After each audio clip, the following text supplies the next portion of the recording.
Developing tonight in a remarkable 180, German Chancellor Angela Merkel is calling for a ban of burqas in the country where tensions remain high over Muslim refugees. In moments, we will be joined by CARE's Alia Salem and Act for America founder Brigitte Gabriel here to discuss. But first, let's go to Trace Gallagher, who is on assignment in Hawaii for the details on this turnaround.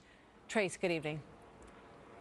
And it really is, Martha, good evening to you, a difference of a few months, because just last summer, Angela Merkel was saying that there should be no full ban on Islamic clothing, saying that, in fact, Germany needs to strike a balance and that Muslim women need to use common sense about when to wear a burqa. Today, she said a full veil is not appropriate and that it should be outlawed wherever possible. Watch.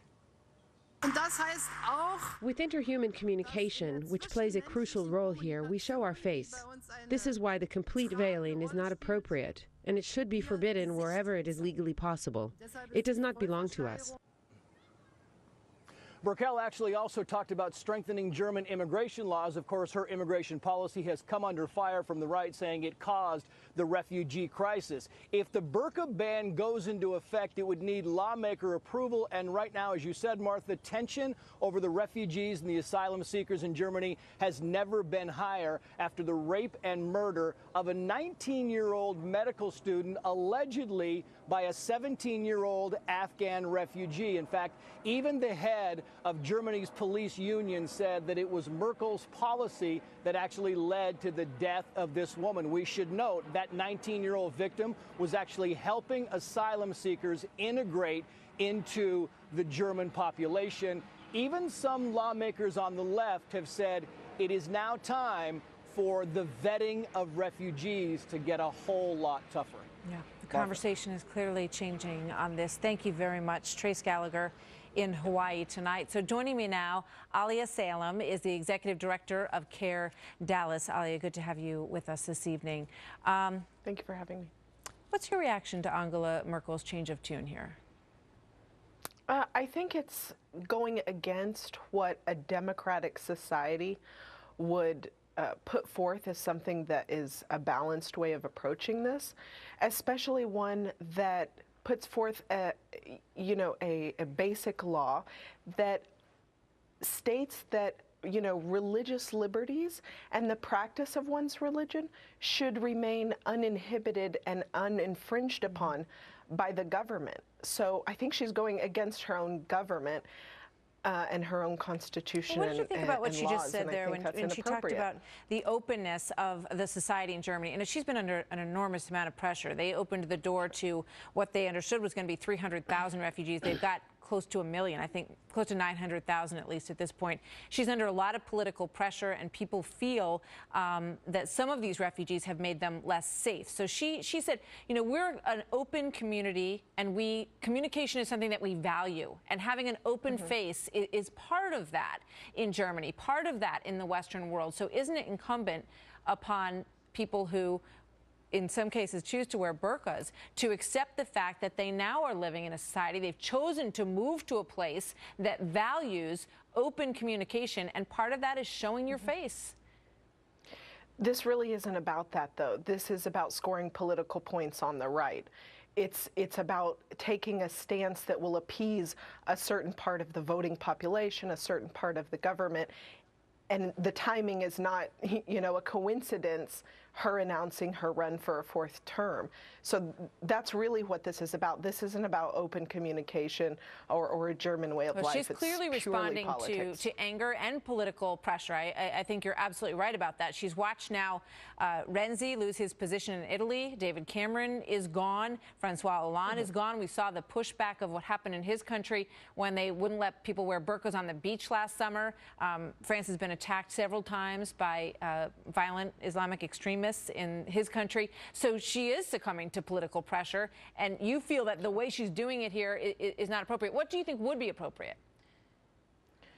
I think it's important for you to find other ways than going against your constitution, going against your laws that uphold religious liberties. Find other ways to bridge the gap. Legislating women's clothing is not the answer for her to keep her place in her office. All right, Alia Salem, thank you very much for being with us tonight.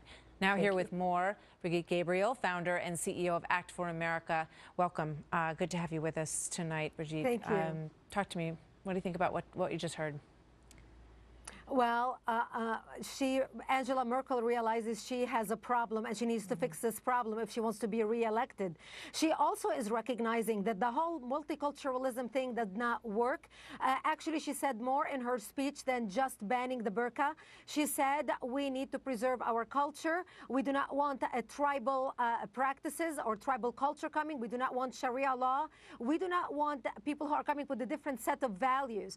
It has become very clear in Western nations, and especially in Europe, because of the large influx of Islamic population into Europe, that the Muslims who are immigrating are not assimilating. And the burqa is basically a sign not just of clothing, but also a sign of radicalism in a community. The more you see more burqas on the streets, the more you realize that the community is infested with terrorism, and it's the beginning signs of radicalism, and that's what they are trying to combat. Well, you heard what the last guest just said. She said it's freedom of religion and that any democracy should respect freedom of religious liberty. Well, this has nothing to do with freedom of religion. Muslims are welcome to practice their religion in any Western nation.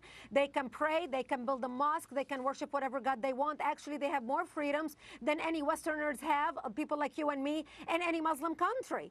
But we are trying to find a balance where Muslims can come to our Western nations and basically assimilate and have an identity. Women are equal in our societies to men.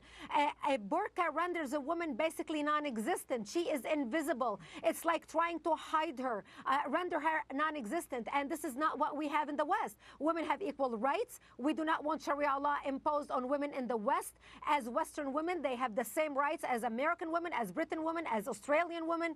And that's what the West is trying to strike, that balance. And that's what Angela Merkel is referring to, is trying to find the middle ground where Muslim women can come to the country. They can wear a hijab as long as they show their face. We have to be able to look at a driver's license and see a person's face to identify, to make sure that they are the correct owner of the car, that they are the correct person who they say they are. Plus, not to mention the terrorism. When you have a burqa, you can wear a suicide bomber, you can be a man, and we couldn't tell the difference because you have a cover. All right, Brigitte Gabriel, thank you very much. Good to see you again. Thank you. Thank you. So we'll finish on a somewhat lighter note here tonight. A Christmas classic to snuggle up to is under attack today.